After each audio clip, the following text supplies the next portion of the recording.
Okay, hi. So my name is Maggie Scribner, and I'll be presenting today about undocumented immigrants in the United States.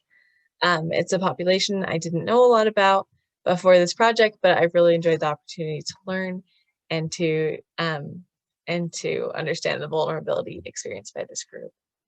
There are about 11.4 million undocumented immigrants living in the United States.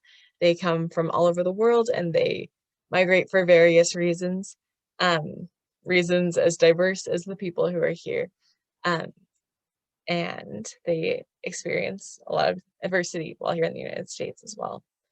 To put that number in context, 11.4 million, that's 3% of the United States population, and it's approximately 4 times the population of Utah, which is far more people than I had ever imagined it could be.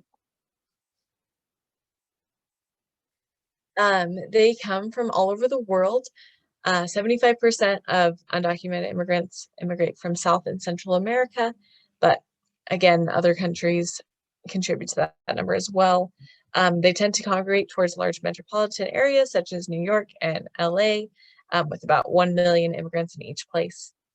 80% of undocumented immigrants have been living in the United States for 5 years or more, and there are about 9 million who are living in mixed status families. So the truth is that this is their livelihood, this is their life here, and we expect them to stay just as they hope to. Undocumented immigrants are vulnerable for a myriad of reasons.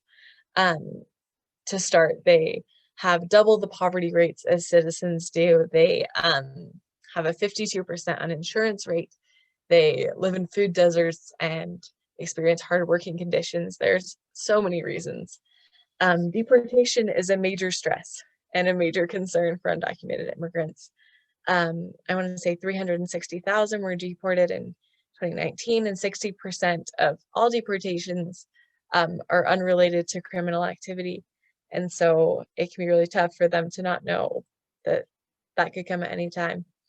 That leads to a great deal of chronic stress, which is just going at all times for undocumented immigrants, as studies have shown. This leads to poor mental health outcomes as well as poor physical health outcomes, such as heart disease and diabetes as well. Our medical system currently has been designed to treat such conditions. The tough thing is that for undocumented immigrants, there are a lot of barriers that keep them from accessing the healthcare system and receiving the care and the support that they deserve and that they need for their conditions. Barriers include cost of care, that's one of the biggest ones, lack of insurance, fear of being found out through their accessing the healthcare system, and language barriers, because we've got lower English proficiencies among undocumented immigrants. This can cause a bunch of negative results. Many undocumented immigrants will go without necessary health care. They'll rely on home remedies, or they'll send home for medication so that they can self-medicate, because they can only get prescriptions from their home nations, not here in the United States.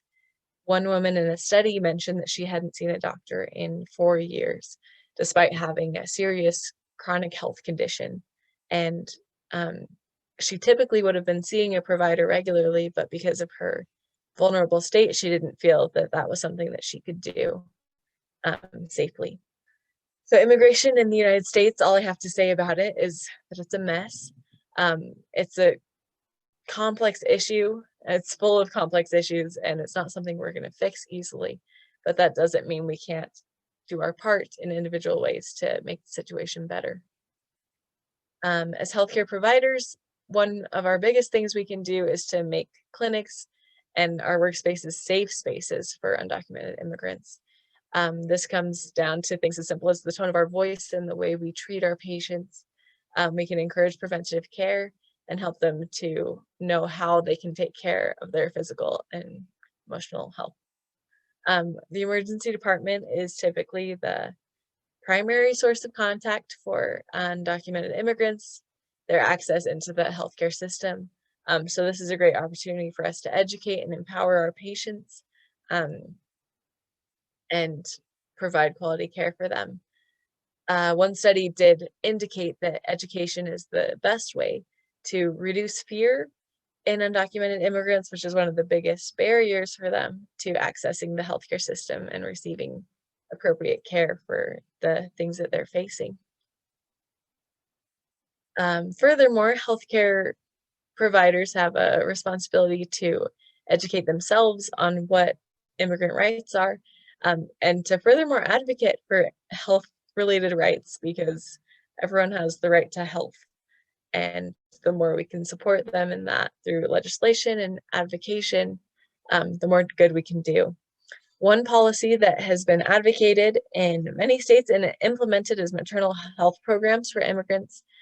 These provide prenatal care for undocumented immigrants, which can be a huge help for the fetal health, the health of the baby once it's born, and for the mother as well.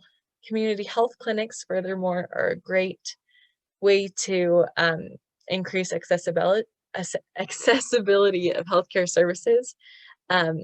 They decrease the need for insurance and help people to feel like they're in a safe space so that they can get preventative care screenings and needed health treatments.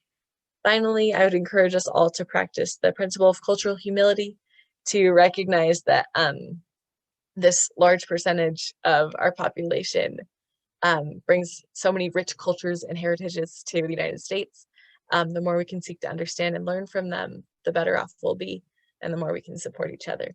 Thank you.